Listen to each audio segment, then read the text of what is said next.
السلام عليكم. عمي مختار. اولا حبيت نشكرك على الفيديوهات اللي راك دير فيهم وبارك الله فيك. انا عندي 207 1.6 اتش دي اي.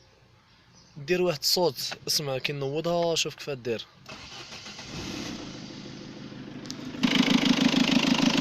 هاهي 1.6 اتش دي اي، دير فيه حس كبير. ما فهمتش منين.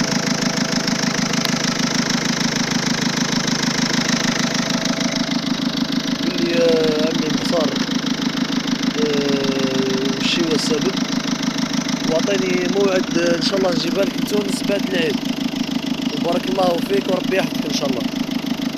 ها هو الموتور، هاي 207.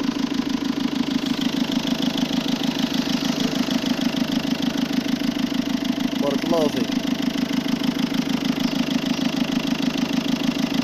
وعندي لا جورج الزيت تطلع في لافابور في البخار. وشي هو الحل تاعها؟